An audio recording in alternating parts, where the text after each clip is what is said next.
menjelaskan berapa jumlah halaman, dia harus memotong materinya sesuai dengan jumlah deadline, jumlah batasan redaksinya. Jadi ketika menjelaskan tentang kemerdekaan Indonesia misalnya, itu adalah proses yang sangat panjang tuh ceritanya. Tapi yang bisa diambil hanya inti-inti dan hanya ekstraknya saja. Kemudian bagaimana dengan bagian-bagian lain yang sebetulnya sangat menarik, sangat menggugah. Bagaimana detail dari kisah penculikan, misalnya tokoh proklamator Kerengas Dengklok, seperti itu. Jadi e-book mini itu adalah materi ajar di mana Bapak Ibu bisa membuat tulisan layaknya buku dan tujuannya adalah untuk memberikan suplemen belajar. Terbayang sampai sini, Bapak Ibu? Jadi kalau misalnya Bapak Ibu membuat e-book mini, tapi fungsinya, tujuannya menyampaikan materi yang sudah ada di buku utama, itu jadinya mubazir. Terbayang? Jadi bagaimana nanti ketika merumuskan materinya sendiri, usahakan materinya bukan materi yang sudah ada di buku utama. Karena sayang. Kecuali memang sekolah memutuskan untuk menggunakan buku e-book mini sebagai buku utama. Nah, jadi saya mau titip satu poin, mungkin mumpung ada Miss Dia, ada Miss Weni, dan ada Bapak Ibu semua di sini, bisa saja nanti ada aspirasi bahwa sekolah mau membuat buku sendiri. Sehingga misalnya menghilangkan kos buku untuk penerbit, kosnya bisa diserap untuk produksi mandiri, kemudian nanti bisa dialokasikan untuk keperluan tertentu, misalnya seperti itu. Nah, jadi poinnya adalah fungsi e-book mini yang akan diajarkan oleh tim Websis itu adalah sebagai suplemen dahulu. Tapi pada praktiknya nanti, jika mau diadopsi untuk menjadi buku utama, itu bisa-bisa saja. Seperti itu. Nah, sampai sini kebayang mengenai e-book mini? Kebayang ya? Jadi insya Allah kebayang. Nah, karena ada kata mininya, jadi yang tadi sempat saya bantu Miss ya, Miss, nggak apa-apa, nggak usah khawatir. Jadi monggo kalau mau diintervensi dahulu, nggak apa-apa ya. Nah, seperti yang tadi saya sempat bilang mengenai mini, itu berarti jumlah halamannya tidak banyak. Sehingga keterampilan guru yang harus jago atau harus handal itu adalah bagaimana mencincang materinya. Kemudian, memilih, memutuskan materi seperti apa yang kira-kira butuh gambar, butuh video, butuh coret-coret, atau jangan-jangan butuh audio. Nah, di sini saya mau kasih contoh. Karena tadi Bapak Ibu mungkin sudah coba melihat, sudah mencoba menerapkan. Nah, saya mau kasih beberapa buku, saya kasih unjuk, supaya Bapak Ibu bisa melihat seperti apa sih e-book mini yang diharapkan. Gitu. Nah, di sini saya izin untuk ditemani suaranya. Saya mungkin boleh minta tolong kepada Miss Dia, boleh ya, Miss? Untuk unmute, sehingga nanti suara saya ada pantulannya. Halo, Miss Dia? Ya. Ya, suara saya terdengar, Miss? Terdengar. Oke, baik. Nah, di sini saya akan coba untuk memperlihatkan beberapa buku. Saya akan memperlihatkan beberapa buku yang dibuat oleh orang-orang yang berbeda. Maaf, saya ganti. Dibuat oleh kelompok yang berbeda. Ada kelompok guru yang membuat. Ada juga yang membuatnya adalah murid. Jadi nanti saya akan tampilkan beberapa. Nah, kebetulan salah satu buku yang menjadi benchmark itu adalah buku yang dibuat oleh Sekolah Harapan Mulia Bali. Jadi, hebat ya. Jadi saya senang banget waktu kemarin ngecek, wah karya benchmarknya ternyata dari Bali. Jadi saya mau kasih lihat beberapa. Nah, saya izin untuk screen share. Harusnya sekarang layar saya akan tampak dalam hitungan mungkin 3-5 detik ya. Masih belum tampak. Ya, belum ya. Sudah. Nah, yang ini sudah harusnya ya. Sudah. Oke, nah ini ada beberapa buku yang dibuat, hilang ya. Saya ulang lagi. Ya, ini sudah nampak ya, Miss ya? Sudah muncul ya? Sudah. Oke, nah ini adalah buku-buku yang dibuat oleh beberapa Bapak Ibu guru dari Harapan Mulia Bali. Ya, ini kalau dilihat namanya ada ada namanya Miss Dita nih kemarin, bahkan ada kalau saya nggak salah Ega juga ikutan buat kemarin. Jadi ada beberapa sampel. Nah, saya hanya akan kasih tunjuk beberapa yang menurut saya cukup bisa jadi benchmark. Nah, salah satu yang benchmark itu yang ini adalah punya Pak Rijal, itu sempat dibuat waktu di kelas websis, merangkum tentang teknik videografi atau sinematografi. Nah, ini kan keterampilan yang tidak banyak ada di buku utama. Bahkan mungkin buku utamanya tidak ada, sehingga beliau membuatkan. Nah, ini saya ingin kasih lihat. Saya buka. Mungkin beberapa Bapak Ibu sudah pernah buka atau diperlihatkan oleh Pak Rijal. Nah, ini adalah bukunya. Kalau dilihat, bukunya bentuknya landscape, alias miring ya. Iya. Iya. Nah, ini memang disengaja karena Pak Rijal memposisikan nanti supaya murid membacanya memiringkan alat belajar. Tapi, apakah harus? Jawabannya tidak juga. Jadi, mengenai nanti standar bukunya harus tegak atau miring, itu bisa diatur juga oleh sekolah. Nah, ini adalah bukunya. Kenapa jadi standar? Karena komposisinya rapi sekali dan memasukkan identitas. Kalau dilihat di pojok kanan ada logonya, gitu ya. Logonya transparan sehingga menyatu dengan background. Kemudian ada tulisan yang mudah dibaca karena ukurannya tidak terlalu kecil. Kemudian antara kolom judul dan kolom isi itu dibuat jelas partisinya. Kemudian disisipkan juga elemen pemanis. Jadi kalau dilihat komposisinya seimbang sekali. Ini menurut saya salah satu contoh benchmark. Nah, kelihatan ya Miss Dia ya? Terlihat, Pak. Lihat ya. Nah, di sini ada cukup banyak halaman, ada 10. Kalau dilihat di bagian bawah, ada 2 dari 10, berarti kita sekarang ada di halaman 2 dari total 10 halaman. Nah, buku ini dibuat oleh Pak Rijal sebagai buku panduan. Jadi harapannya adalah si pembaca bisa menerapkan keterampilan. Berarti dari awal, guru juga harus menetapkan tujuan pembelajarannya apa untuk si buku ini. Nah, di sini Pak Rijal, kalau kita analisa dari taksonomi Bloom atau apa, kalau di RPP biasanya Bapak Ibu suka diminta untuk menuliskan tujuan pembelajaran itu berdasarkan capaian ya. Ada yang hanya memahami, ada yang mengetahui atau mengingat, menganalisa, atau membuat sesuatu. Nah, di sini Pak Rijal membuatnya adalah supaya murid mampu mengaplikasikan keterampilan. Jadi tidak hanya sampai tahu saja, tapi sampai bisa membuat. Karena di sini juga diperagakan contohnya.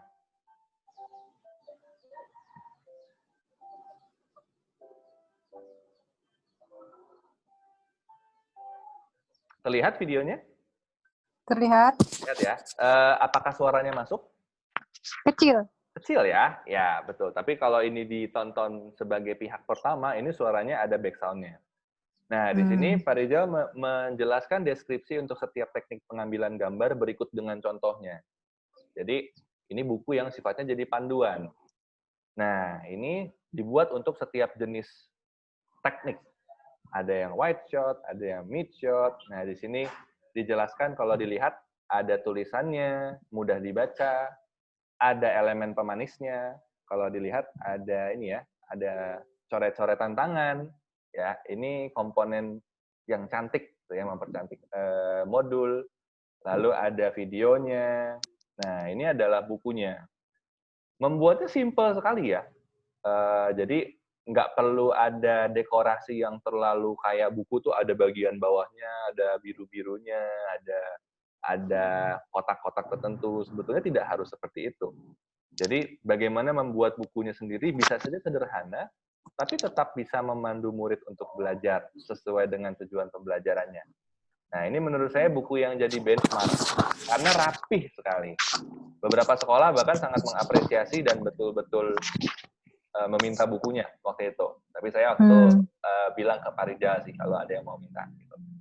Nah, ini berhubung Pak Rijalnya ada di Bali, di sekolahnya Bapak Ibu, saran saya nanti coba minta bukunya langsung, sehingga Bapak Ibu bisa ngoprek gimana sih proses pembuatannya atau mentahnya. Nah, kebayang Bapak Ibu, itu adalah salah satu contoh buku yang jadi benchmark. Ada tulisannya, ada gambarnya, jadi fotonya Harapan Mulia bagus ya resolusinya ya. Ada videonya, ada elemen pemanisnya, tulisan tangan, dan juga tadi ada mencantum identitas dari si autornya, ada logo sekolah, dan ada namanya Farijal. Nah, ketika membuat buku, nggak harus langsung sempurna. Dengan aplikasi Pages, Bapak Ibu bisa akan membuat buku yang seperti itu. Nah, itu yang jadi benchmark bagi guru. Kenapa Bapak Ibu juga perlu membuat e-book mini? Salah satu alasannya adalah karena nanti kita mau minta murid membuat. Nah, jadi saya juga akan memperlihatkan satu buku. Ini bukunya keren banget. Saya mau disclaimer dulu, ini bukunya bukan karya dari sekolahnya Websis. Ini buku dari sekolah yang lokasinya ada di luar negeri, kalau saya nggak salah di Malaysia deh. Di Malaysia, Sekolah Seri Putri namanya. Saya akan kasih lihat bukunya, tapi kreditnya adalah milik yang bersangkutan ya. Jadi ini saya akan tunjukkan hanya sebagai sampel untuk memperlihatkan aja benchmark untuk murid nanti seperti apa. Nah, saya izin untuk memunculkan layar. Ya, sudah terlihat layar saya kembali, Miss? Sudah. Ya. Nah, di sini ada satu buku yang judulnya adalah Moving Forward Thai Cave Rescue. Jadi, ini adalah buku yang ditugaskan guru untuk murid buat sebagai project. Nah, projectnya itu seperti apa? Saya akan ajak intip. Nah, jadi saya akan masuk ke buku halaman paling awal. Ini adalah bukunya. Kalau dilihat, Miss Dia, kelihatan jumlah halamannya ada berapa, Miss? Ketutup sama, ntar saya tutup kamera. Tentu ya. Hop. 24. Yes. Jadi, seperti yang definisinya ya, karena disebut e-book mini, jumlah halamannya tidak boleh sampai ratusan atau terlalu banyak. Jadi, memang tidak perlu sampai harus kayak bikin redaksi buku yang kayak di Gramedia atau toko penerbit yang ratusan halaman seperti itu. Nah, di sini kalau dilihat dari sampulnya saja, Miss Tia dan rekan-rekan, ini adalah karya super orisinil. Di mana ini produksinya buat sendiri dengan full tulisan tangan. Jadi, masih ingat dengan materi komik pembelajaran kita? Iya. Masih ya? Bahwa masih. Tuntutan selanjutnya adalah Bapak Ibu bisa memproduksi konten yang 100% nggak boleh kurang, itu orisinil. Nah, karena gurunya mempraktikkan, muridnya pun mempraktikkan. Jadi ini adalah contoh di mana dari halaman satunya saja udah kelihatan ini orisinil. Nggak nyomot dari mana-mana. Nah, ini adalah dari Sekolah Seri Putri. Saya mau perlihatkan, saya mau cerita dulu mungkin latar belakangnya. Jadi, buku ini dibuat sebagai karya murid mencoba menuntaskan sebuah permasalahan dunia. Jadi bukunya tidak hanya sekedar ceritakan tentang metamorfosis atau ceritakan tentang siklus air, tidak. Tapi bagaimana setelah tahu tentang siklus air, apa yang harus kamu lakukan? Istilahnya seperti itu. Nah, di sini kalau dilihat ini ada pertanyaan tentang apakah pernah dengar tentang insiden goa di Thailand, Thai Cave. Jadi dulu pernah ada cerita, mungkin Bapak Ibu ada yang tahu bahwa pernah ada kejadian 12 orang pemain bola kalau saya nggak salah, ya, itu terjebak di dalam goa. Dan goanya itu berada di bawah air kalau saya nggak salah. Jadi ini yang jadi waktu itu sempat rame, sempat heboh, dan gurunya meminta untuk muridnya berpikir kritis. Coba, kalau kamu adalah seorang ilmuwan, kira-kira produk seperti apa atau solusi apa yang kamu tawarkan untuk menghadapi situasi seperti itu? Kebayang konteksnya sampai situ? Kebayang. Bayang Jauh. Ya? Jadi, jauh banget, iya. Jauh banget. Jadi, yang diminta untuk gurunya adalah coba mengeluarkan ide. Iya. Nanti saya akan kaitkan dengan brainstorming. Jadi, keterampilan ini mengapa saya mulai dengan buku, karena saya mau kasih lihat outputnya dulu. brainstorming itu adalah satu bagian kecil dari aktivitas yang untuk menghasilkan buku ini. Nah, di sini jadi kebayang bahwa knowledge-nya, tujuan pembelajarannya murid diminta untuk create. Kalau di taksonomi Bloom atau piramid, itu berarti tidak boleh sampai di alas, tapi harus sampai di bagian yang atas. Iya. Gunakan pengetahuan kamu untuk membuat sesuatu. Nah, di sini saya mau kasih lihat. Jadi, mereka akhirnya itu merancang ada produk yang dihasilkan. Ya, solusinya adalah sebuah produk yang kayak ballpoint ini ya, kalau sekilas ya. Tapi nanti saya kasih lihat, seperti apa sih maksudnya produk yang kayak ballpoint ini. Nah, mereka berhasil mengidentifikasi bahwa goa itu ternyata kondisi cuacanya seperti ini, sempit, kemudian ada keterbatasan oksigen, dan juga ada waktu dan energi yang harus dijaga, ada deadline-nya. Kalau nggak, pada meninggal semua pemain bolanya. Kemudian ternyata di dalam sana goanya sangat kompleks dan juga gelap. Jadi mereka mengidentifikasi masalah. Nah, ini adalah bagian berpikir kritis. Nah, ini seru. Karena guru-guru harus bisa membuat murid berpikir kritis secara mandiri. Jadi nggak diarahkan terus. Nah, itu proses yang sangat mahal sekali harganya. Guru-guru yang hebat itu adalah guru-guru yang bisa menstimulus muridnya untuk berpikir sekritis mungkin untuk menghadapi sebuah situasi namun secara mandiri. Kalau materi deep learning yang kemarin itu levelnya tingkat tinggi berpikir kritisnya. Nah, ini sifatnya project based, tidak dikumpulkan dalam 1 minggu, jadi beberapa minggu, dan murid akhirnya diminta untuk menghasilkan sebuah solusi. Lihat ada bagian yang ditulis tangan sendiri, ada bagian yang diketik, kemudian mereka juga menyisipkan musik. Ini kalau saya ketuk,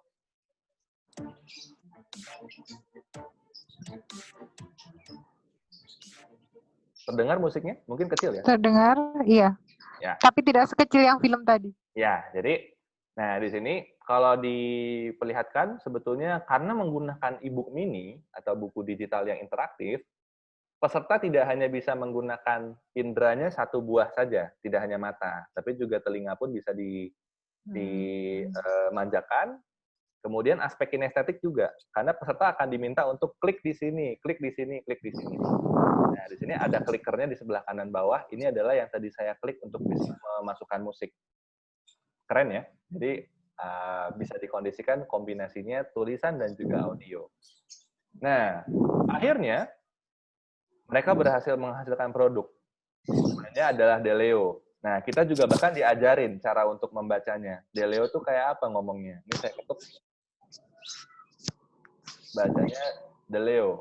Jadi, ini kreatif banget anak-anaknya. Itu benar-benar memandu pembacanya betul-betul sampai ikut punya rasa ownership di situ.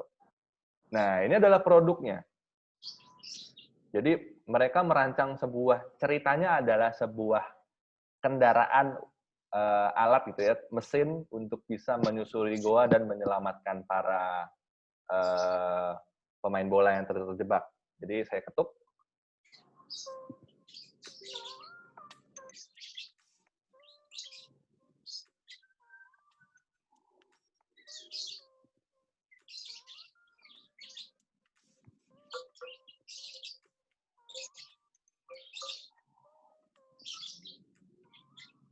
Ya, itu hanya visualisasi aja. Muridnya belum tentu ngerti-ngerti amat soal mesinnya.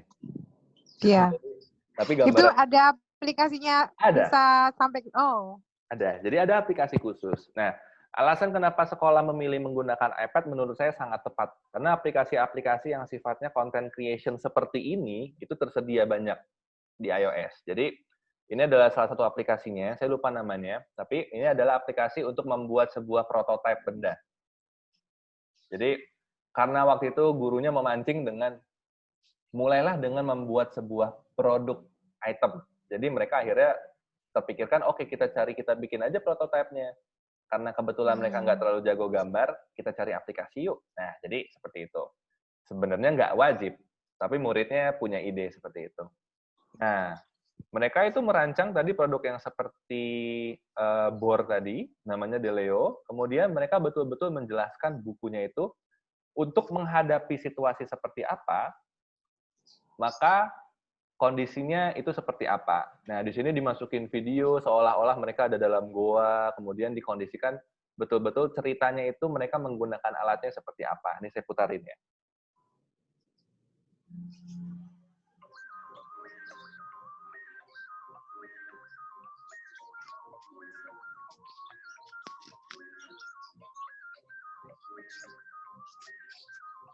Ya, ya, ada lagunya juga kedengeran?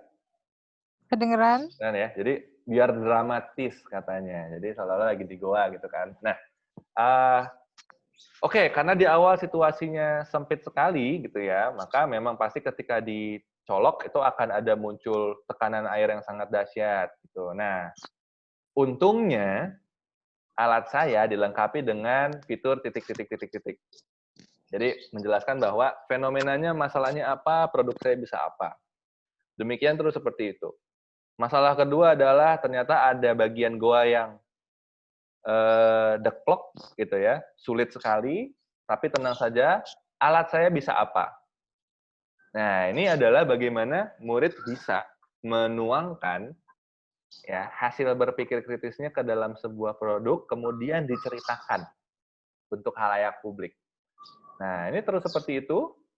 Jadi ini teamwork, bekerjanya berempat kalau saya nggak salah, menjelaskan setiap solusi yang ditawarkan, gitu ya, untuk menghadapi situasi. Kemudian disisipkan juga dengan kata mutiara. Ini manis banget sih, memang apa? Ada quotes-nya lah, gitu ya. Bukan berarti kita jadi nggak boleh untuk melakukan eksplorasi katanya. Nah ini sempat diceritakan juga bagaimana proses analisanya. Ini dalam membuat produk itu waktu itu sempat menggunakan teknologi ini ya, AR.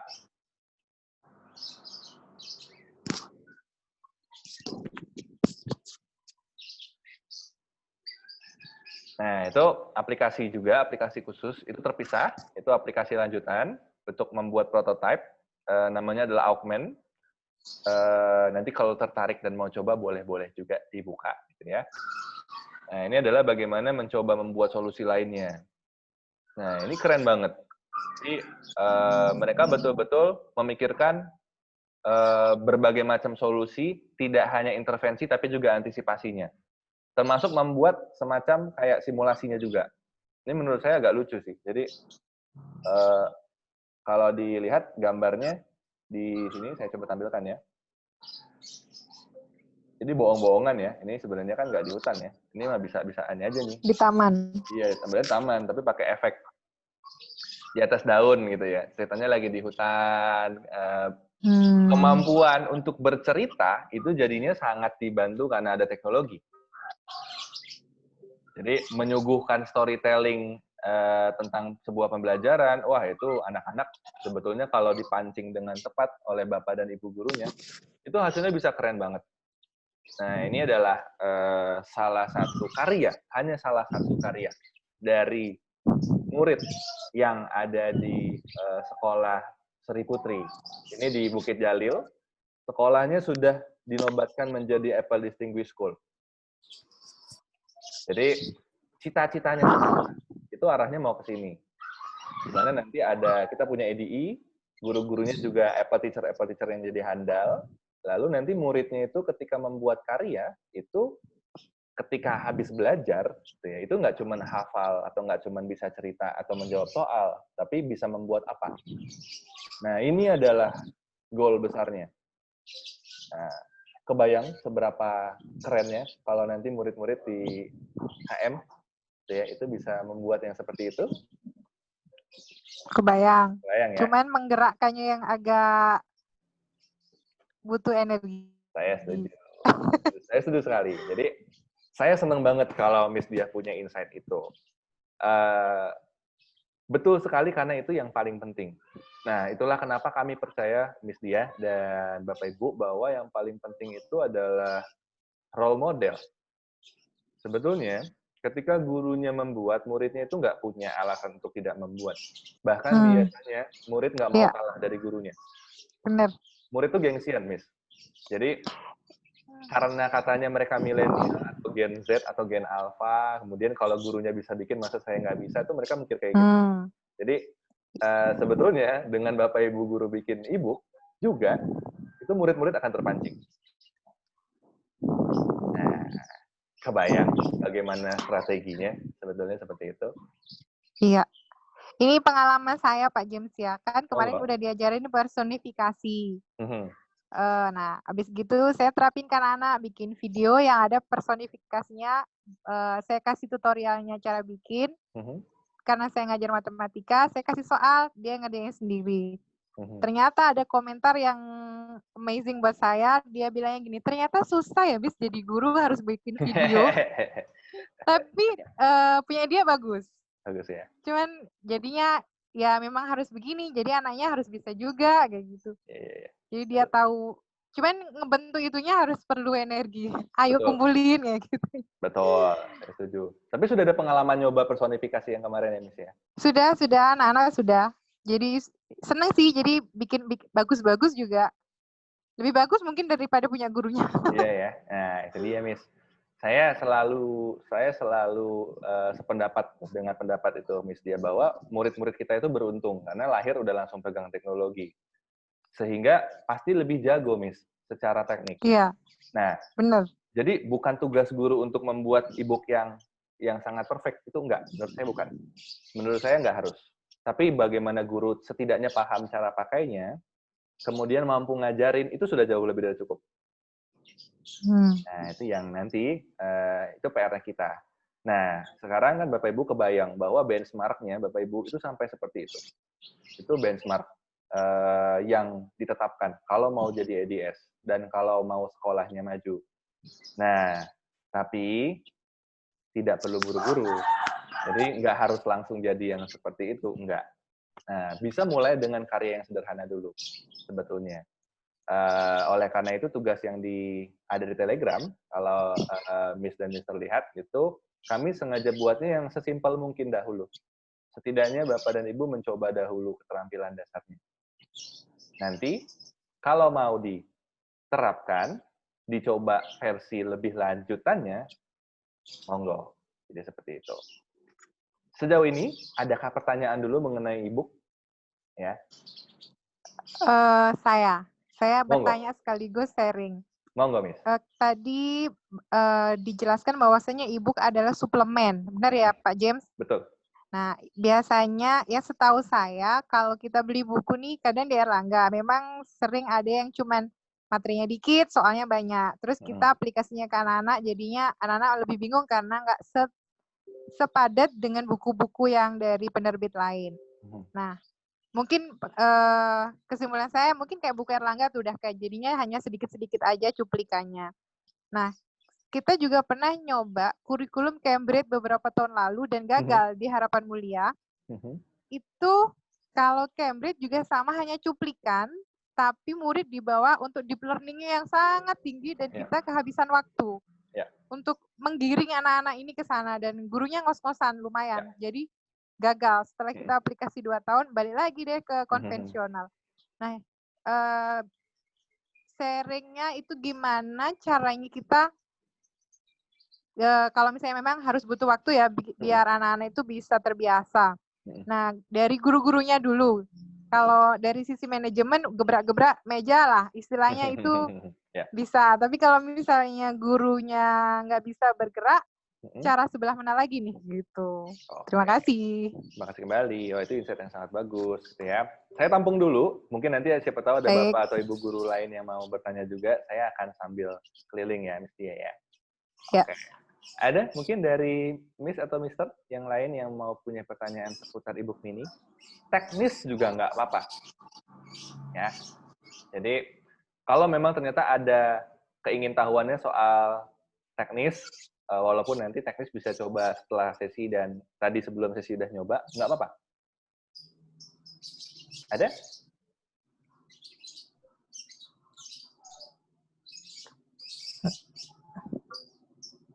Ada? Belum? Oke. Kalau belum, saya akan coba jawab pertanyaan Miss Diah dahulu. Jadi, nah, bagaimana menyiasati implementasi, kalau saya pakai bahasanya seperti ini misalnya, bagaimana bisa mengimplementasi, bagaimana guru bisa membantu murid implementasi belajar project based learning, menghasilkan sebuah karya yang kualitasnya itu luar biasa, namun dengan mungkin waktu yang tidak terlalu banyak, atau istilahnya di Indonesia ini selalu kita kejar-kejaran materi. Baru kena corona aja nggak kejar-kejaran materi, betul ya Miss ya? Iya, benar. Nah, kan kita nggak mau nih corona terus ya. Pasti Bapak Ibu kan nggak mau corona terus aja deh, biar materinya nggak dikejar-kejar, kan kayaknya nggak gitu. Nah, saya mau sharing satu hal yang menarik. Pekan lalu saya nonton tayangan dari Mas Nadiem. Jadi sebetulnya memang saat ini di level SD, SMP, SMA, dan bahkan perkuliahan itu sudah ada intervensi dari Kementerian Pendidikan untuk memangkas. Iya. Betul ya? KD-KD, iya. KD-KD yang sifatnya memang esensial itu didahulukan. KD-KD yang sifatnya itu ekstra itu jadinya dipangkas. Jadi yang sebelumnya dinyatakan sebagai utama, akhirnya dikelompokkan sebagai ekstra dan dibuang. Nah, prinsipnya sama. Sebetulnya ketika mau menerapkan project based learning, Miss Tia, itu nanti ada topiknya sendiri tentang project based learning, tapi gambaran dari saya adalah, saya mau bilang, tidak semua materi perlu dibuat implementasinya dengan project based learning. Biasanya setiap mata pelajaran itu punya 1, 2, atau 3 materi yang jadi nominasi yang cocok untuk dibuat versi karya masterpiece-nya. Sebagai contoh, biasanya kalau saya ke topik biologi, biasanya ada topik-topik yang sangat hot item atau hot materi. Contoh, tentang kesehatan itu biasanya sangat praktis. Sehingga project based learning-nya atau karya yang murid perlu buat mungkin tidak perlu topik tentang fauna dan flora dan semuanya gitu ya, dan ekosistem, dan banyak sekali biasanya topiknya ya. Tapi mungkin bisa berfokus memilih beberapa materi yang memang jadi prioritas saja. Jadi istilahnya seperti ini. Kalau misalkan saya mau kasih gambarannya, kayak gini nih. Ini agak dilematis sebetulnya. Saya mau screen share. Ini kan kita sudah berjalan, terlanjur jalan semesternya, sudah berjalan tahun ajarannya, sehingga waduh baru dapat input ini di tengah-tengah, sayang banget, ini gimana ya sebetulnya gitu. Nah, sebetulnya nggak masalah Miss, tapi istilahnya seperti ini. Saya mau pakai analoginya, misalnya sekarang posisi kita adalah di bulan, katakan Juli ya Miss misalnya ya, walaupun kenyataannya September. Nah, sebetulnya kalau dicek, kita bisa dulu mengelompokkan satu semester itu menjadi beberapa bagian. Nah, di sini ada tulisan modifikasi MBDR. MBDR ini maksudnya adalah materi ajar, proses belajar, demonstrasi oleh murid, dan juga perayaan. Nah, poin saya adalah silakan fokus pada grafiknya ini aja. Kalau memang dirasa gitu ya sudah berjalan, sudah terlanjur jalan, kita bisa tuh Miss memilih memang nanti yang kita upgrade kualitas belajarnya atau pelaksanaan project based learning-nya itu jangan yang ada di periode hitam atau merah ini. Tapi pilih yang waktunya akan datang. Nah, dengan hal ini berarti kan ada konsekuensi kepada guru, di mana mungkin RPP-nya perlu dimodifikasi. Ya, harusnya ya. Ada improvisasi di tengah-tengah ya. Padahal secara administrasi sudah dikumpulin. Nah, itu kan berarti agak nggak sejalan. Sebetulnya sih secara di lapangan, di praktik pasti nggak apa-apa, selama implementasinya lebih bagus. Tapi rekomendasi saya supaya guru nggak keteteran, juga memang pilih materi yang masih jauh dari hari ini, itu yang pertama. Kedua, pilih materi yang memang itu adalah KD-KD yang esensial, atau cukup praktis di kehidupan sehari-hari. Oh iya, iya. Jadi prakteknya lebih mudah ya? Betul, seperti itu. Itu 2 tips yang paling bisa saya kasih sekarang, Miss. Beberapa tips lain ada, tapi itu sangat spesifik tentang kontennya project based learning. Karena sekarang belum topiknya, saya simpan dulu ya, Miss. Takutnya nanti cukup bingung. Cukup bingung. Seperti itu. Mantap, itu pertanyaan bagus sekali. Karena ada dari sisi manajemennya dan dari sisi gurunya. Itu bagus banget. Terima kasih Miss Dia. Sama-sama. Ya, nah ada Bapak Ibu yang lain yang ingin bertanya mengenai e-book? Atau udah nggak sabar pengen bikin? Bikinnya yang idenya nih yang susah. Ya, saya setuju. Yang bikin kerennya itu. Idenya yang mahal. Nah, mungkin Miss Dia punya pengalaman dengan rekan-rekan kemarin bikin komik. Kerasa Iya, ya? iya. Macet. Macet 20 Iya. menit. Padahal deadline-nya 40 menit yang kayak gitu. Ya. 20 menitnya nggak ngapa-ngapain. Iya, karena idenya yang nyangkut. Kalau dicoba gitu ya, saya yakin Miss, saya yakin semua orang yang ada di sini kalau pakai Keynote pasti bisa nambahin bulat, nambahin Iya. kotak. Tapi belum tentu semua orang bisa punya ide cemerlang di waktu yang sama. Karena yang paling mahal idenya. That's why kalau Miss dan Mister nonton film, ini nonton film ya, pasti ada tulisannya story-nya by siapa, kreatornya, drawing-nya atau animation-nya by siapa. Karena memang itu biasanya sangat mungkin dipisah. Karena yang satu pekerjaannya adalah mengkonsepsi ide abstrak, yang satu lagi adalah menerjemahkan abstraksi menjadi konkret. Itu menurut saya dua pekerjaan yang berat banget. Dan Bapak Ibu guru kemarin dituntut untuk kerjain dua-duanya. Jadi saya ngerti itu nggak mungkin bisa selesai satu hari. Jadi itu nggak masalah. Nah, tapi ide itu benar itu mahal sekali. Setuju, ya. Makanya ada orang yang bisa hidup cuma dari ide. Nah, oke. Tukang mikir. Ya, tukang mikir, betul. Ada lagi pertanyaan barangkali mengenai e-book? Kalau di SMP itu sudah dipakai Pak James oleh anak-anak secara rutin untuk yang siswi putri ketika sedang menstruasi, jadi haid, itu ada kan waktunya sholat duhur.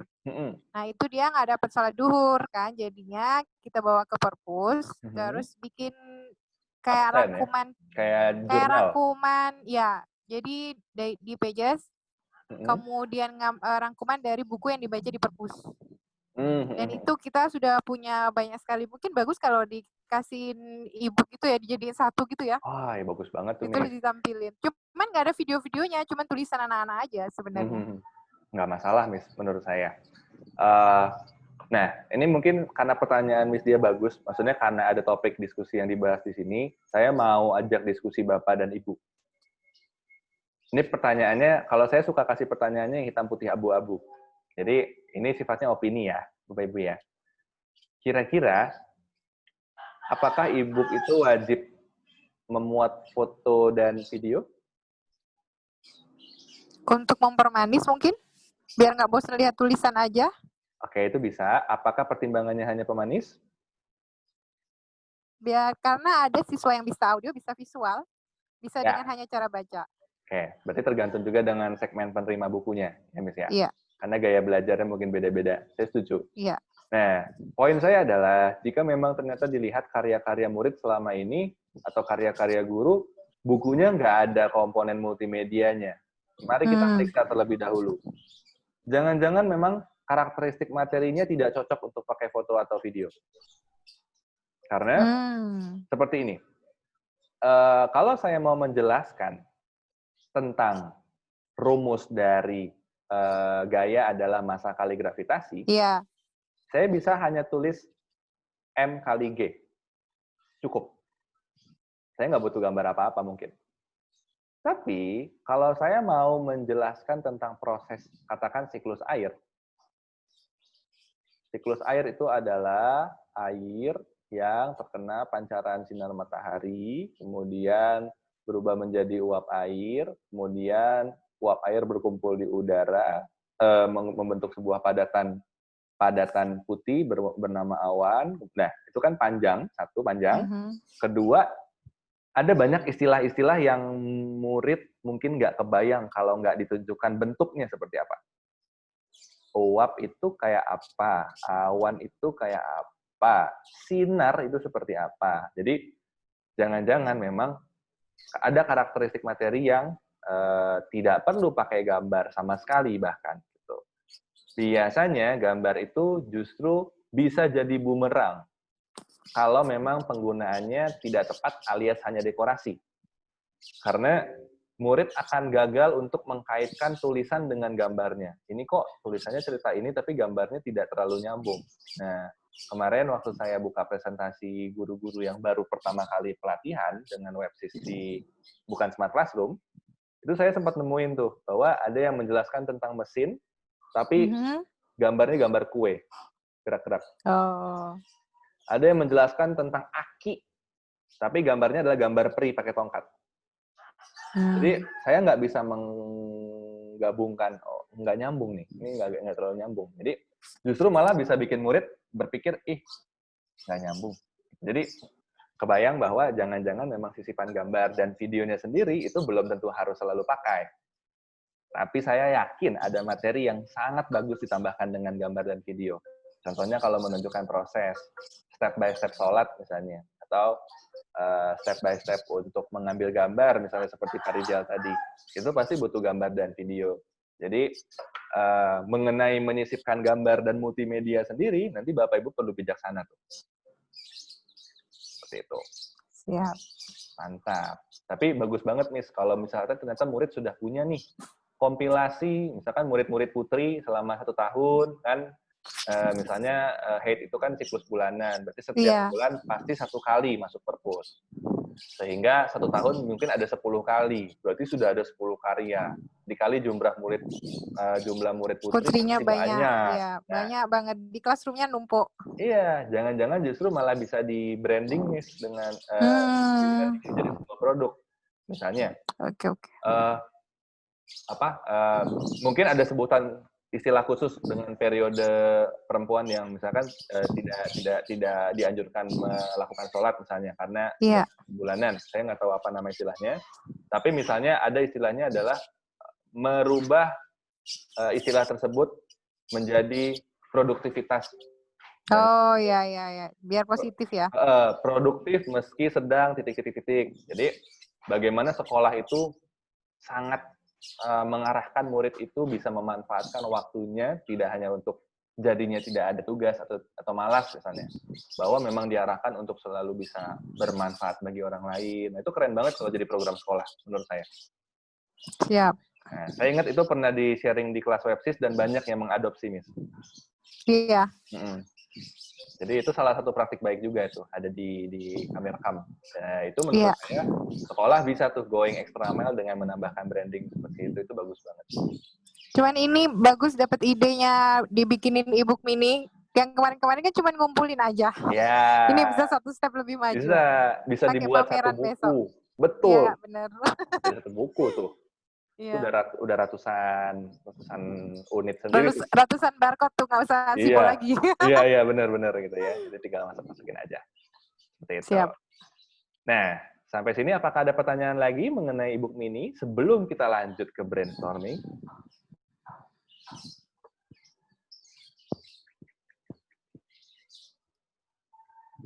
Belum ada? Nggak ada? Oke. Kalau belum ada dan nggak ada, nggak apa-apa. Kalau begitu, mari kita pindah. Kita move up ke materi yang selanjutnya. Di sini juga saya ngecek ada Mbak Tiana ya. Ternyata Mbak Tiana ada hadir di sini, nemenin saya juga. Mungkin nanti Mbak Tiana akan sambil di balik layar mengobservasi Bapak Ibu gitu ya. Ngecekin kalau nanti ada yang misalnya ngechat, nanti akan bantu colek-colek saya. Takutnya nanti pas saya cerita, saya suka nggak aware dengan kolom chat gitu ya. Nah, masih semangat Bapak Ibu? Semangat. Semangat ya, insya Allah ya.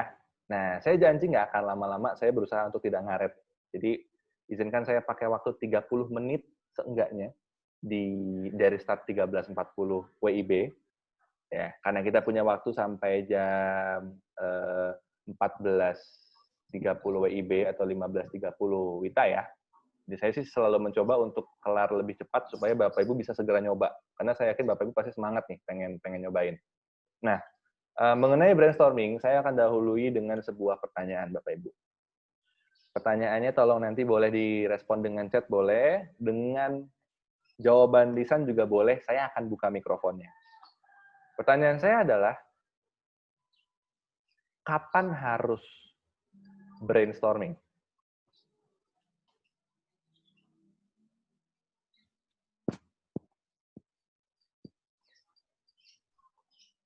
Ya, saya lihat mukanya udah serius-serius semua nih langsung.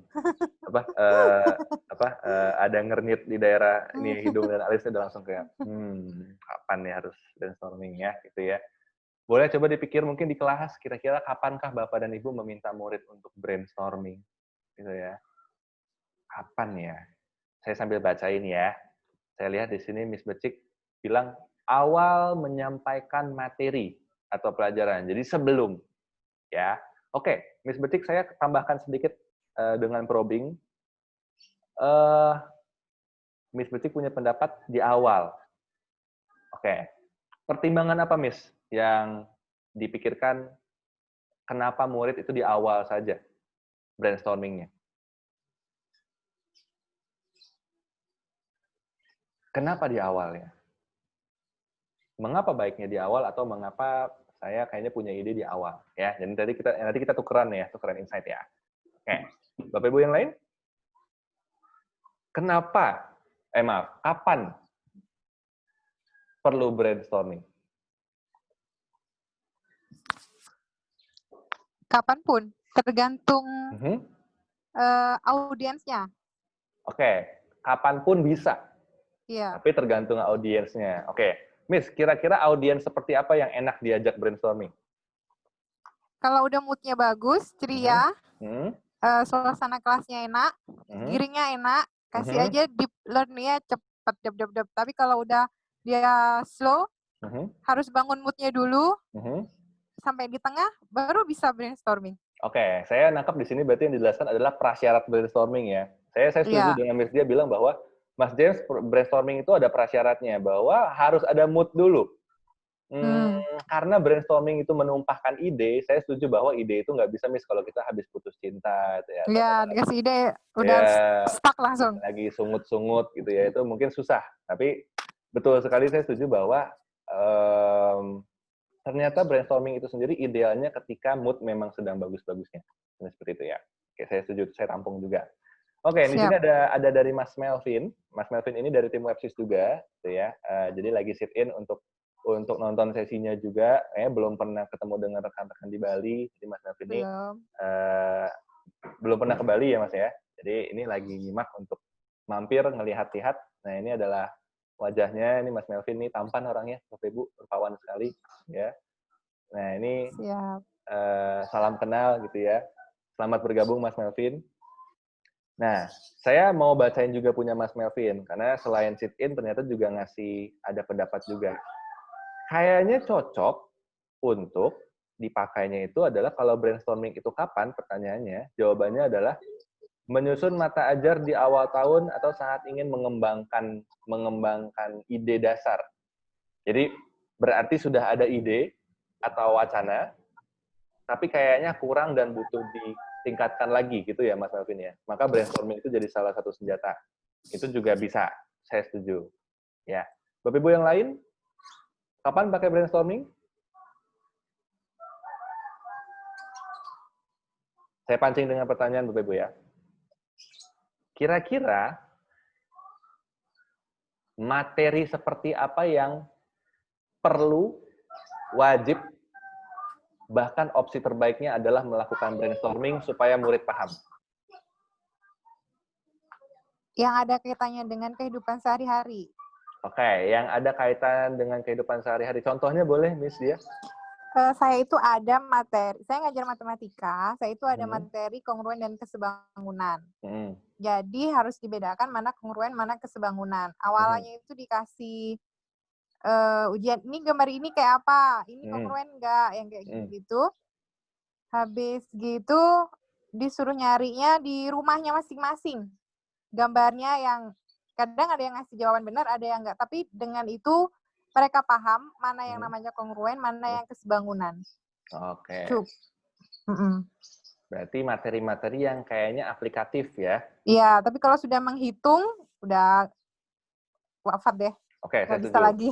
Itu implementasi di matematika ya, Miss Dia ya? Terima kasih. Iya. Ada mungkin Bapak Ibu yang lain yang punya pendapat, materi kayak apa yang enaknya di brainstormingin aja muridnya? Muridnya suruh brainstorming. Materi seperti apa sih yang enak atau punya pengalaman Bapak Ibu brainstorming materi tertentu? Pernah ngalamin gagal brainstorming? ternyata macet mas, nggak keluar idenya, misalnya seperti itu. Ada yang pernah? Pernah kalau kelasnya mati. Pernah kalau kelasnya mati ya, ditanya diem Iya. doang ya, gitu ya? Iya. Ya, oke. Baik, itu juga berarti terkait dengan prasyaratnya tadi ya. Kelasnya Iya. harus sudah di bawah kendali dulu. Oke, saya setuju. Oke, saya akan bantu. Jadi mungkin Bapak Ibu di sini tadi sempat kayak mungkin coba cari ide pokoknya untuk brainstorming itu seperti apa. Saya akan bantu. Nah, Bapak Ibu, brainstorming itu definisinya adalah menumpahkan ide, badai. Jadi kita adalah membuat otak kita itu menumpahkan berbagai macam ide, diletakkan di bawah, jangan di bawah, diletakkan di atas meja. Jadi ingat bahwa brainstorming itu adalah bagaimana seseorang itu menumpahkan ide sebanyak-banyaknya dan seliar-liarnya. Saya mau membetulkan dahulu persepsi yang sangat salah tentang brainstorming. Persepsi yang sangat salah tentang brainstorming adalah bahwa ide yang ditumpahkan sudah harus ide yang benar atau ide yang terakhir. Itu saya akan luruskan dulu persepsi yang salah itu. Brainstorming itu adalah menumpahkan ide apapun yang possible atau mungkin. Tidak harus tepat, tidak harus benar, justru kesalahan itu harus dirayakan. Jadi, kebayang Bapak Ibu sampai sini? Saya mau mencoba meluruskan itu tentang brainstorming ya. Jadi, banyak guru yang menghukum muridnya atau malah mempermalukan muridnya ketika ide yang diberikan itu tidak langsung tepat atau tidak langsung ide yang cemerlang. Menurut saya itu kurang oke. Bahwa seharusnya setiap ide, meskipun irisannya sedikit, ya meskipun bahkan bisa jadi nggak nyambung, itu harus diletakkan dulu di meja. Itu namanya brainstorming.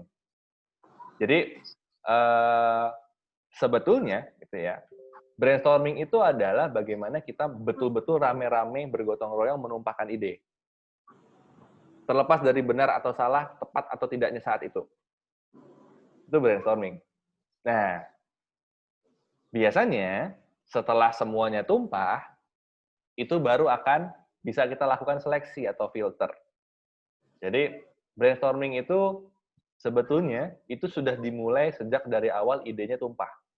Bukan saat filter idenya yang sudah jadi. Kebayang, Bapak Ibu? Nah, kebayang ya, insya Allah ya. Nah, selanjutnya, ketika tadi saya menanyakan kapan brainstorming itu terbaik digunakan, Bapak Ibu bayangkan, ada jenis-jenis materi yang biasanya itu isinya udah itu-itu aja, alias saklek. Jadi yang sifatnya sudah rumusan baku, misalnya. Jadi kalau saya minta brainstormingnya itu adalah seputar menyebutkan rumus bangun ruang, ya isinya udah itu aja tuh. Iya. Nggak mungkin berubah lagi. Ya kecuali dia bikin bangun ruang yang baru, ya bisa ada yang baru gitu. Nah, tapi kalau misalnya pertanyaannya seperti ini, hal apa yang paling penting dibenahi dari negara Indonesia? Banyak jawaban di konspirasi. Ya, jadi kebayang bahwa karakteristik brainstorming itu adalah sebuah stimulus, aktivitas yang cocok untuk sebuah pertanyaan yang biasanya sifatnya bisa jadi normatif. Jadi hitam putih abu-abunya itu bisa diperdebatkan, kemudian bahkan ada perbedaan opini, ada perbedaan pendapat, ada perbedaan cara pandang dalam melihat sebuah situasi. Nah, brainstorming itu sangat bagus untuk situasi-situasi yang seperti itu. Saya sangat merekomendasikan brainstorming itu diadopsi oleh guru-guru, terutama guru-guru yang mata pelajarannya itu karakteristiknya adalah mata pelajaran sosial. Jadi, karena di sosial, salah satu kepintaran yang dilatih itu adalah kepintaran sosial ya, atau social intelligence. Jadi, biasanya ketika brainstorming itu akan seru sekali. Ngomongin Pancasila misalnya. Sebutkan berbagai macam hambatan ketika melaksanakan sila pertama, misalnya. Tuhan Yang Maha Esa.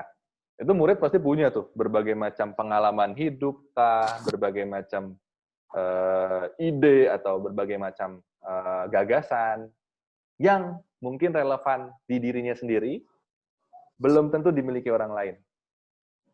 Nah, itu adalah yang idealnya.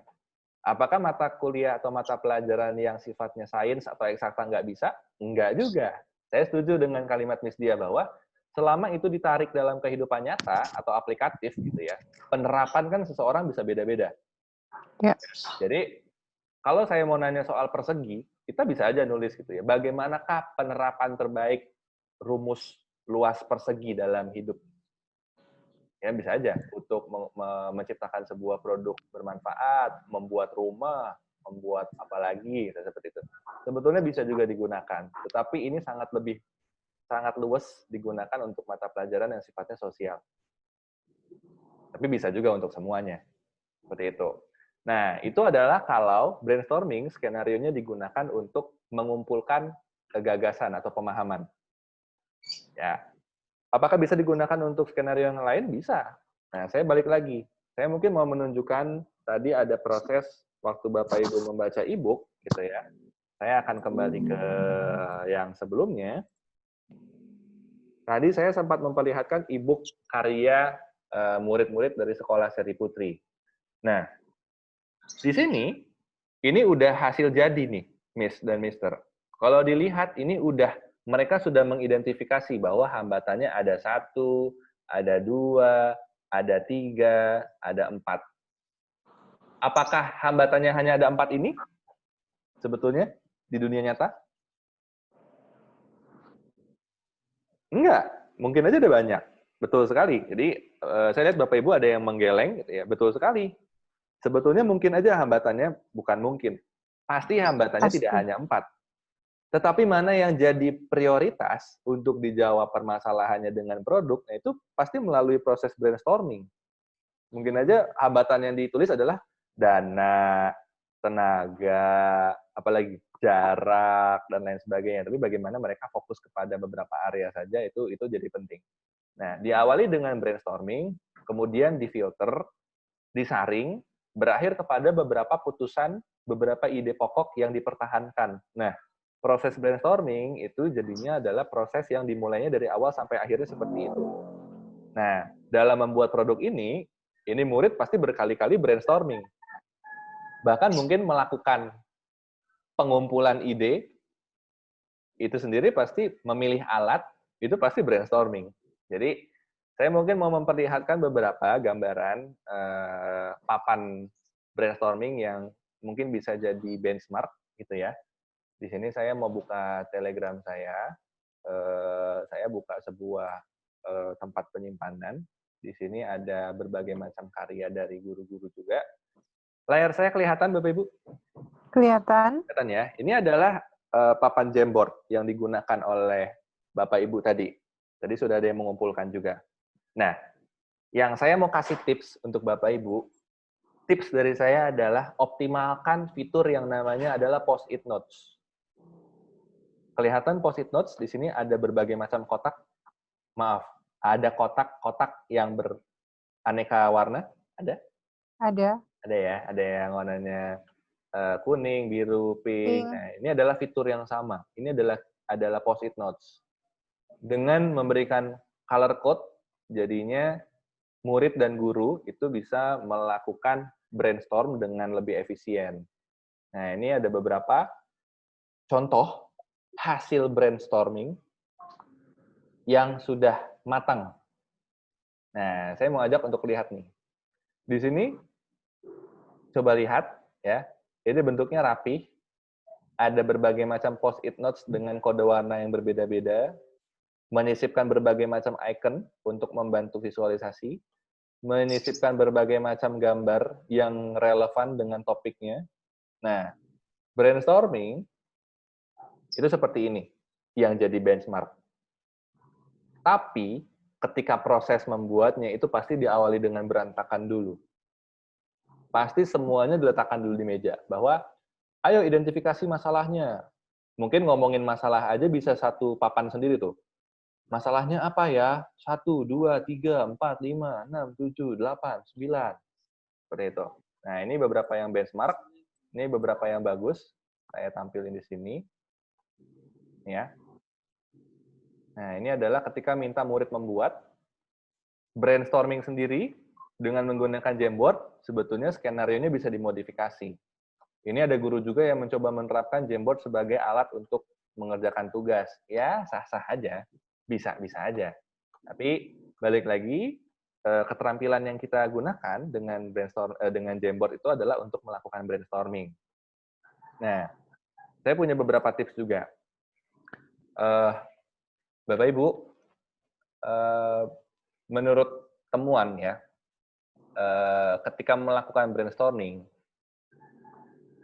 jangan sampai murid atau seseorang itu hanya mengeluarkan 5, 10, 15 ide.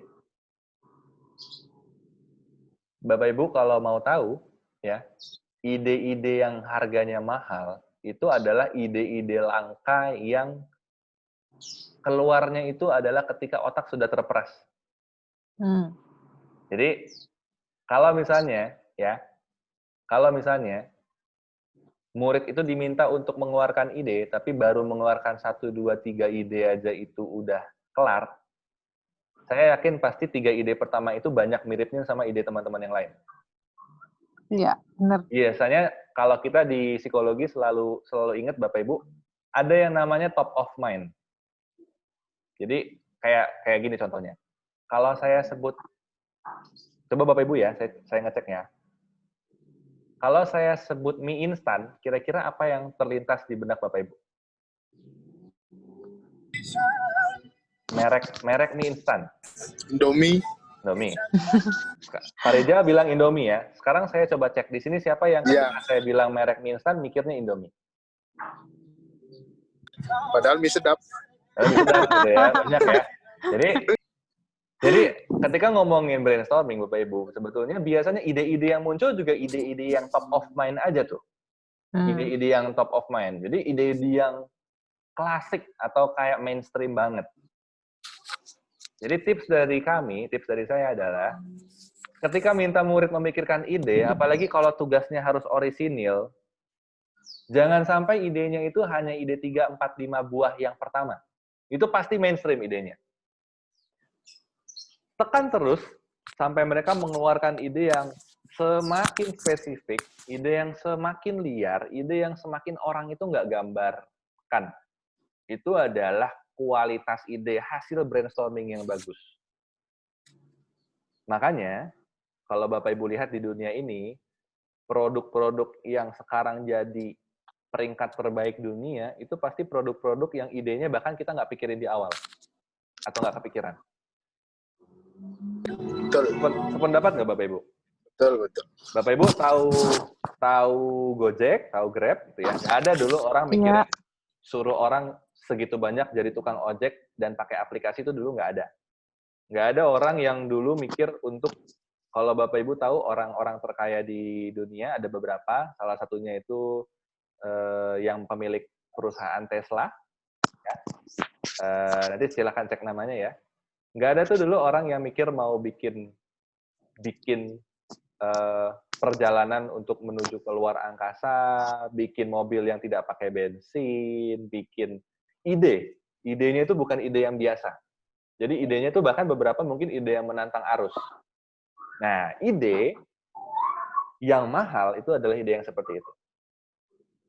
Nah, saya mau luruskan dulu. Apakah berarti idenya harus yang menantang arus? Belum tentu juga, gitu ya. Bisa aja secara norma tidak menantang arus, bahkan mendukung norma yang ada. Tapi bagaimana poin saya adalah kreativitas dan orisinilitas, ya. Itu menjadi sangat penting, itu adalah buah brainstorming yang paling baik. Nah, itu adalah sebuah keterampilan yang terkesan sepele biasanya, kalau di matanya sebagian orang itu terkesan sepele, karena intinya kan berarti cuma diskusi. Nah, belum tentu. Justru kemampuan guru untuk memeras kognitif murid sampai mengeluarkan ide yang orisinil itu adalah yang harus bisa, seperti itu. Nanti Bapak Ibu akan ngerasain di mana murid punya ide yang Bapak Ibu sendiri nggak kegambar. Nah, itu berarti brainstorming Bapak Ibu itu sudah sangat berhasil. Seperti itu. Pernah ada pengalaman serupa atau punya pertanyaan? Saya buka sesinya.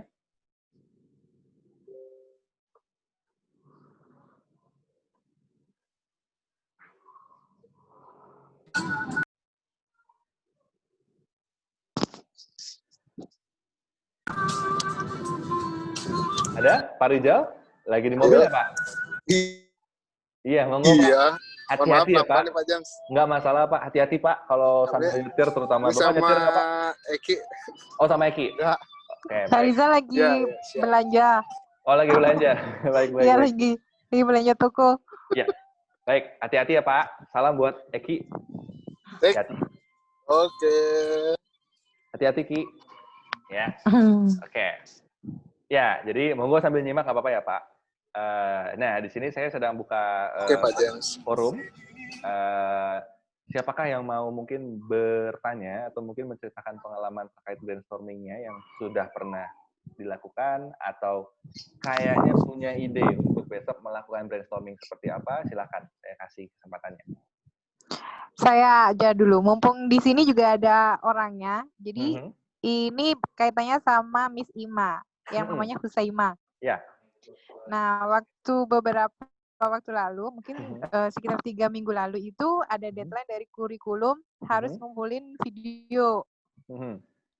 Kurikulumnya Bu Weni lagi senyum-senyum, jadi kalau nggak ngumpulin digetok. Iya. Nah, itu kan kita udah, teman-temannya udah bikin nih personifikasi juga udah, yang kayak gitu-gitu udah. Nah, terus si Miss Imanya ini buntu, belum ngumpulin sama sekali. Sebanyak 45 video. Dan 1 bulan dikasih waktu, nggak satu pun dia dapat. Ya. Udah pressing keras, temannya ngumpulin, bingung. Akhirnya kita kasihnya ide-ide. Jadi saya punya gambar, kasih ke dia. Miss Dita punya gambar, kasih ke dia, dan dia bisa bikin lebih bagus daripada kita. Karena hasil pressingan, plus ide-idenya dia mungkin lain ya, daripada yang punya kita. Karena lebih mudah mungkin dari saya. Dan itu buat saya, pressingnya berarti banget, plus dia tiba-tiba muncul ide-ide yang saya nggak kepikiran. Oh, itu keren. Kayak gitu.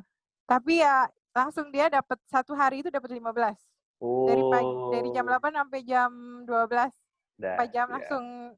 Tapi ya harus gitu dulu, harus deadline-nya mentok dulu. Harus di-press dulu ya. Oke, ini ya, menarik. Tapi hasilnya bagus, iya. Ya. Saya paham. Miss Ima juga ada ya, kebetulan hadir juga ya. Miss Ima mungkin mau menambahkan barangkali kisahnya tentang pengalaman waktu kemarin cukup seru ya, cukup mengalami press untuk bekerja secara kognitifnya. Wah, ini udah deadline gitu ya. Miss Ima ada, Miss Ima hadir atau sedang sambil melakukan sesuatu? Nggak terlihat. Nggak terlihat ya, sedang mute dan sedang tutup video. Nah, saya takut kalau malah unmute dan reveal video, takutnya nanti memang lagi nggak bisa menampilkan. Jadi nggak apa-apa. Ada yang punya pengalaman serupa atau mungkin mau menambahkan pengalaman yang tadi? Ada? Kalau belum ada, nah saya mau mengomentari sedikit mungkin. Itu poin yang menurut saya berarti praktik nyatanya memang Miss Dia sudah pernah mengkonfirmasi ketika ada tekanan, ya, ketika ada situasi yang mengharuskan, memang ide itu justru jadinya bisa membanjir gitu ya, Miss ya? Iya, benar. Nah, tapi harus kasih pancingan dulu. Ya, nah betul. Saya mau garis bawahin 2 hal. Sebetulnya ketika ngomongin itu, yang pertama tentang pancingan betul sekali. Bahwa jadinya stimulus itu memegang peranan yang luar biasa penting, Miss Dia. Murid itu juga sama sebetulnya. Stimulus itu menjadi hal yang wajib dan mutlak di awal. Nah, tapi berkaca kepada materi deep learning tentang berpikir kritis, Miss Dia, individu atau kelompok yang luar biasa itu adalah yang bisa bergerak berpikir kritis, brainstorming dengan stimulus yang seminim mungkin atau bahkan tidak ada sama sekali. Jadi Miss Dia bayangkan ada tokoh-tokoh yang mungkin pemikir atau yang kritis gitu ya, yang tidak diminta bahkan memberikan kritisinya, itu sebetulnya adalah gambaran dari individu-individu yang punya kemampuan berpikir kritis yang tinggi. Karena volunteer gitu ya, voluntarily, sukarela, mampu memberikan pikiran kritisnya, termasuk dalam brainstorming. Tapi saya setuju bahwa stimulus itu jadi hal yang sangat esensial dan tidak boleh tidak ada di awal. Ketika guru melaksanakan di kelas, guru wajib memberikan stimulus, namun secara perlahan, secara bertahap, memang nanti stimulusnya itu dikurangi. Nah, sehingga poin saya adalah menumbuhkan berpikir kritis atau terampil dalam brainstorming itu tidak bisa dalam 1-2 minggu. Ya. Jadi memang itu adalah prosedurnya itu bertahap dan konsisten. Jadi susah tuh Miss menurut saya, karena kalau ngajarin bikin video pembelajaran ya bikin sekali bisa bikin ya konkretnya kelihatan outputnya. Tapi kalau brainstorming karena outputnya adalah ide, untuk melakukan monitoringnya, kemudian untuk melakukan evaluasinya, itu memang pemantauannya khusus. Itu berbeda. Nah, selanjutnya adalah yang saya setuju tadi adalah ada ya yang nggak bikin sama sekali, mungkin berminggu-minggu, berhari-hari 0, tapi ternyata di H- sekian jam bikinnya banyak. Itu balik lagi ke personality. Jadi kalau kita di area psikologi kita tahu setiap orang itu unik, ada personality-nya masing-masing. Biasanya kalau untuk ngomongin cara mengelola pekerjaan itu bisa ditinjau dari berbagai macam pendekatan gitu ya. Kalau pakai yang paling umum misalnya pakai MBTI, ada orang yang biasanya hidupnya terstruktur dan tertata rapi sekali. Ada orang yang kalau nggak mepet, nggak hampir mati, itu nggak perform. Jadi biasanya sih dalam satu organisasi gitu, mungkin Bapak Ibu bisa lihat deh, mungkin rekan-rekannya lebih yang rapi, terstruktur, terjadwal, atau yang fleksibel, dinamis, dan memang luas ya. Nah, biasanya orang-orang yang depresnya bukan depresi ya misalnya, tapi diberi tekanan, diberi tekanan, dikasih deadline, justru perform, itu biasanya orang-orang yang fleksibel, dinamis, dan luas.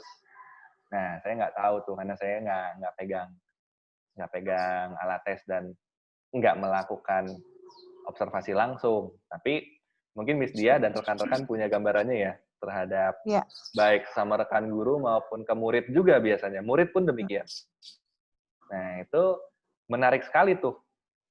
Jadi mungkin ada juga, saya pernah nemuin kejadian di mana saya punya satu kelompok yang 4 orangnya, 4-4-nya adalah 4 orang yang luwes, fleksibel, dinamis. Jadi harus kepetok deadline baru perform. Apa yang saya lakukan? Akhirnya yang saya lakukan adalah melakukan sebuah personalisasi khusus buat mereka, supaya mereka jalan dan mereka cepat. Deadline-nya saya bedain. Sehingga mereka perform lebih cepat, mereka lebih kepepet dibanding yang lain, ide mereka keluarnya banyak, dan waktu itu instruksi yang jelas saya minta ke mereka adalah kelompok yang harus maju paling pertama untuk ngajarin kelompok lain. Oke. Jadi ada variasi seperti itu tuh. Nah, otomatis brainstorming-nya jadi lebih ngebut, ya pekerjaan karyanya juga jadi lebih ngebut. Nah, tapi bagaimana sebuah kalimat dari guru itu aja mengubah semuanya, itu penting sekali. Jadi karena guru itu adalah instruktur, satu kalimat aja itu bisa membuat semua hal berubah tuh untuk murid. Itulah kenapa saya percaya yang perlu dikuatkan itu adalah desain instruksionalnya, Miss Dia, di skenario-nya. Masalah teknik mah, tutorialnya banyak. Ya. Seperti itu. Nah, tapi itu poin yang seru. Siapa tahu mau diterapin di kelas. Nanti kalau ada yang menerapkan dan ada kisah lucu, saya dibagi ya. Siap. Gitu. Pasti ada di kelas tuh yang aneh-aneh. Pasti ada di masing-masing kelas biasanya. Seperti itu. Mantap Pak Jangs. Mantap ya Pak. Mantap. Sambil nyimak ya. Monggo Pak. Monggo. Ya, kalau saya di ekstra komputer biasanya Pak James. Jadi ada Pak Rizal ngajar project buat video tentang waktu itu tentang kebersihan. Karena banyak ide. Ada dia langsung akhirnya jadi video akhirnya. Videonya macam-macam dia. Saat-saat pokoknya kreatifnya keluar deh. Oke. Ternyata itu namanya brainstorming. Brainstorming. Betul. Ya. Alhamdulillah kita sudah lakukan ternyata itu. Jadi lebih mendalami lagi ya. Betul. Jadi brainstorming itu tulisannya seperti ini.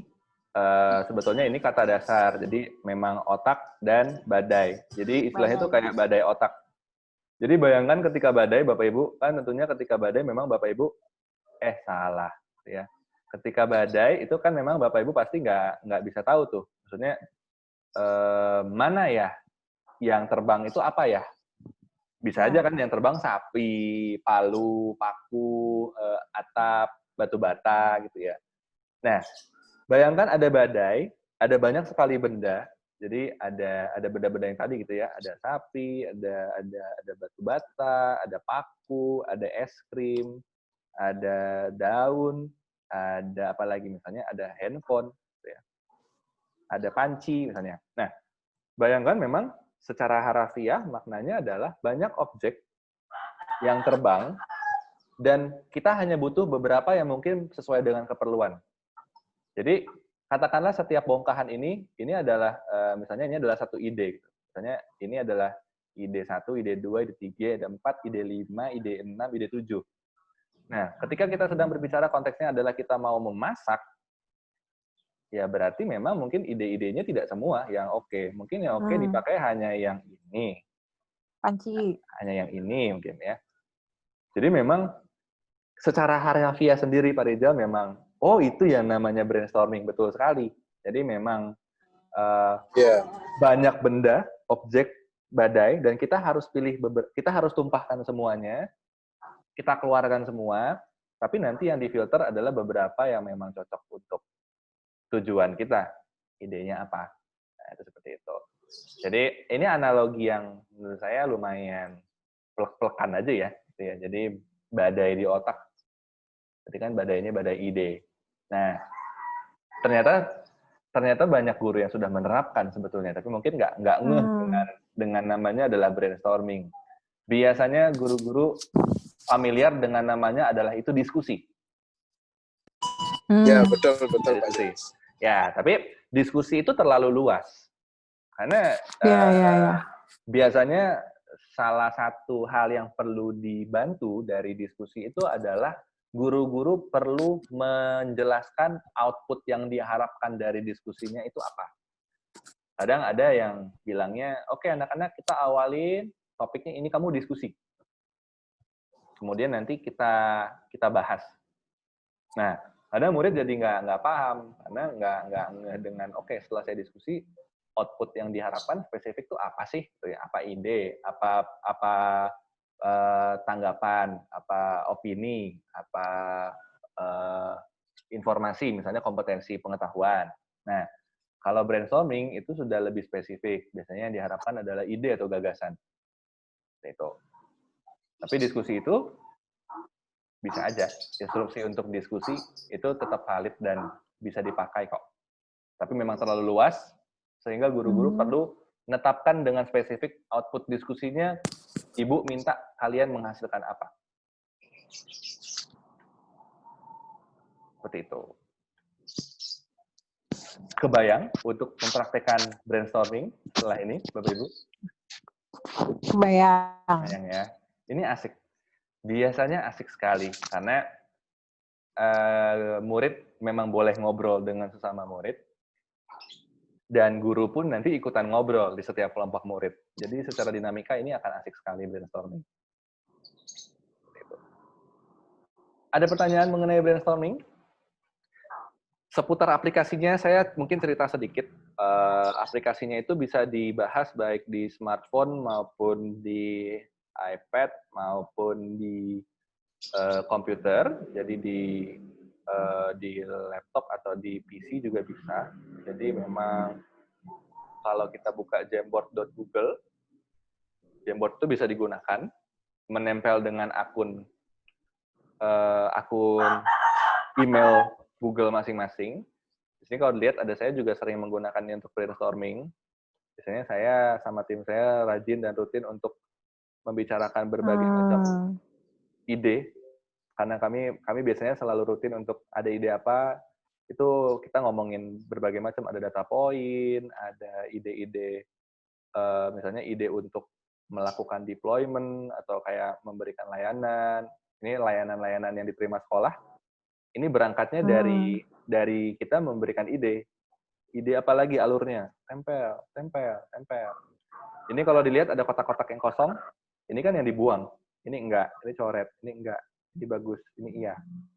Nah, benar salahnya belakangan.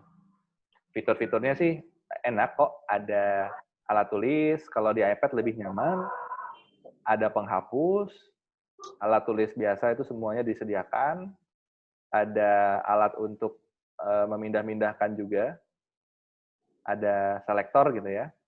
Nah, ini post-it yang paling favorit.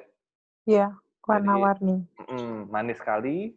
Kita juga bisa menambahkan gambar, bahkan bisa browsing gambar dari Google. Kemudian kita bisa pilih, kita bisa masukkan dengan mudah. Jadi memang proses untuk melakukan storming itu sangat difasilitasi. Menambahkan gambar, foto, berbagai macam bentuk. Nah, bahkan pointer juga di sini juga tersedia. Fiturnya mirip, baik di iPad maupun di PC. Penggunaan fiturnya sendiri bisa berbagai macam skenario. Kolaborasinya bisa sampai puluhan orang. Dan yang menyenangkan adalah Jamboard itu sekarang bisa disimpan di Google Drive. Jadi, bisa kolaborasi? Bisa kolaborasi. Justru keunggulan utamanya adalah kolaborasi. Oh, fitur baru ya, Pak? Saya kira cuma satu orang aja. Enggak. Kolaborasinya itu fitur lama, tetapi yang baru adalah disimpan di Google Drive. Kalau dulu Jamboard itu tidak bisa disimpan di Google Drive, dia disimpannya di aplikasi sendiri. Jadi kasihan banget dulu nggak tergabung. Sekarang kalau Bapak Ibu buka Jamboard, bikin file baru, diberi nama catatan hari Kamis misalnya. Itu nanti di Drive akan ada sebuah file Jamboard, warnanya oranye. Itu catatan hari Kamis. Jadi silakan dimanfaatkan, justru kekuatannya adalah kolaborasi. Siap. Gitu. Ada pertanyaan mengenai Jamboard dan brainstorming? Ini yang Jamboard ini pernah dipakai Pak Rizal ketika kemarin Websis kalau nggak salah. Saya langsung nanya, saya langsung download. Yes. Karena warnanya bagus. Iya, warnanya bagus. Cantik warnanya. Ini penggunaannya memang cukup eye-catchy atau menarik mata. Itu memang cantik.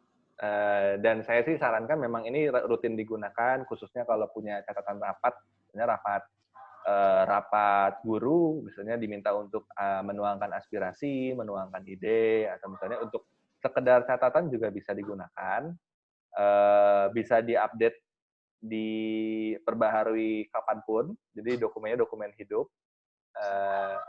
dan memang ukurannya ringan sih kalau Google Jamboard.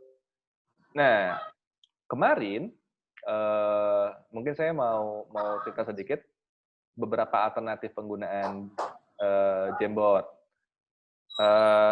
Inti dari brainstorming itu adalah Bapak Ibu bisa memberikan ide secara kolaborasi. Jadi menumpahkan ide sebanyak-banyaknya bersama dengan rekan.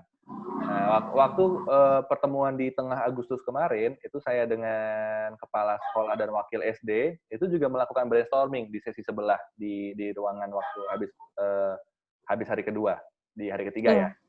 Itu kami menggunakan aplikasi Keynote. Jadi, bahwa pemilihan aplikasi itu sendiri tidak wajib brainstorming dengan Jamboard itu tidak wajib. Balik lagi Bapak Ibu, ingat tentang bagaimana kematangan seseorang menggunakan teknologinya. Dengan fitur-fitur yang ada, menggunakan Keynote juga bisa kok untuk brainstorming. Jadi, mengaktifkan fitur kolaborasi, kemudian sama-sama mencoret-coret papan slide-nya, menambahkan gambar, bisa tulis tangan, dan lain sebagainya. Jadi, saya kasih gambaran ini supaya Bapak Ibu nggak terjebak bahwa brainstorming sama dengan satu buah aplikasi namanya Jamboard, tidak. Tapi intinya manfaatkan brainstorming itu lokasinya bisa di mana saja. Bisa di Google Docs juga bisa di Google Keep juga bisa, di tempat yang lain, bahkan di selembar kertas folio fisik juga bisa-bisa saja. Intinya adalah jangan sampai fokus kepada aplikasinya saja, tapi fokus pada kegiatan brainstorming-nya. Ya, itu dari saya, titipan. Semoga nanti bisa ada ide-ide seru menggunakan brainstorming. Siap. Ada pertanyaan sebelum saya tutup sesi?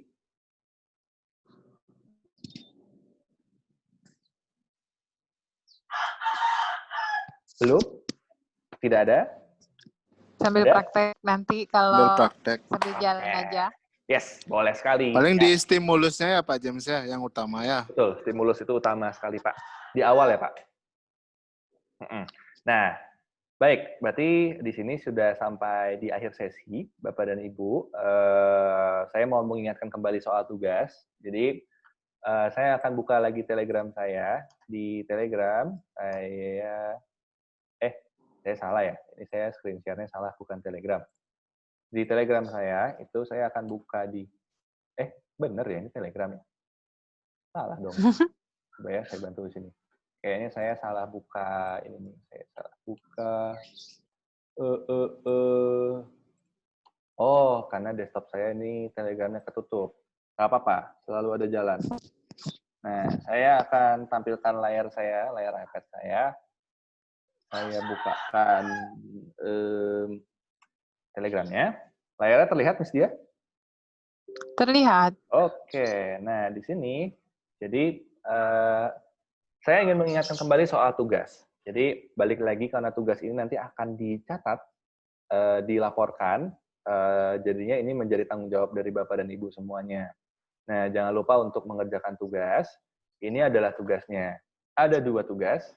Yang pertama adalah mengenai EduTech Skill e-book mini. Yang kedua itu adalah tentang EduTech Skill brainstorming. Nah, instruksinya sudah sangat lengkap. Jadi, silakan dibaca. Tapi gambarannya adalah untuk e-book mini berarti Bapak Ibu harus membuat sebuah e-book mini dengan ketentuan yang tertera, 4-5 halaman saja, 1 topik pelajaran, kalau bisa yang memang akan digunakan, ya. Lalu nanti perlu diekspor sebagai EPUB dan memasukkan komponen multimedia.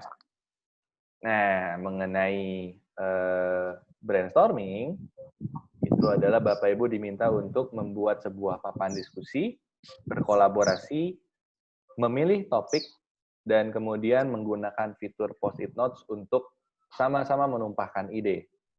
Jadi di sana nanti ada 3 topik yang bisa dipilih. Silakan brainstorming, layaknya murid sedang mencoba menumpahkan ide. Lalu gunakan fitur tambah gambar untuk menambahkan visualisasi dan ekspor dalam bentuk PDF. Di bawah ini juga terdapat keterangan dan juga tutorial. Jadi kalau nanti Bapak Ibu merasa butuh untuk ngintip caranya seperti apa, itu juga ada tersedia di sini. Jangan sungkan untuk dimanfaatkan. Dan kalau ada pertanyaan, misalkan ketika mencoba ada hal yang dibingungkan, jangan sungkan untuk tanya websis di grup Telegram. Ada pertanyaan untuk tugas? Belum sampai saat ini. Belum ya? Karena belum ngerjain tugasnya. Ya, baik. Oke, nggak masalah. Saya ngerti. Pasti akan kegambar ketika sudah nyobain. Pasti pertanyaan spesifiknya nanti keluar ketika sudah coba. Ya. Ya, jadi ini adalah untuk mencoba. Tenang saja, durasi pengerjaannya tidak dikumpulnya 2 jam lagi atau 3 jam lagi, enggak kok. Jadi Bapak Ibu punya waktu yang cukup untuk membuat, itu durasinya adalah 1 minggu sejak hari pelatihan ini. Jadi silakan dibuat yang bagus, karena nanti kan sayang kalau udah bikin tapi pas-pasan nggak dipakai. Silakan dibuat yang bagus, dibuat yang baik, lalu nanti dikumpulkan. Jangan lupa untuk senantiasa berdiskusi. Kalau ada pertanyaan jangan takut, boleh ke Pak Rijal, misalnya ada lapis 1, misalnya mau nanya tentang apapun ke Pak Rijal. Pak Rijal tuh sudah cukup nyobain membuat kedua karya tersebut. Kalau nanti mau ada janjian ngerjain bareng juga boleh. Mau ngerjain sendiri dan chat websis juga nggak apa-apa. Insya Allah membantu. Min, mantap. Ya, dari saya berarti itu, Bapak dan Ibu. Berarti ini adalah akhir dari sesi kita. Nah, sesi yang paling seru baru akan dimulai setelah ini, yaitu kita foto bersama.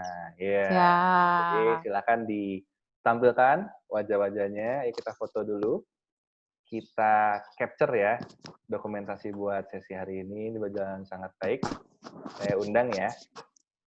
Oke. Mbak Tiana nggak kelihatan.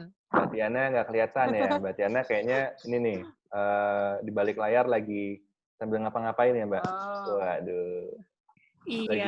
Iya Mas James. Lagi mabok di chat di grup yang lain ya kayaknya ya. Semangat ya Mbak.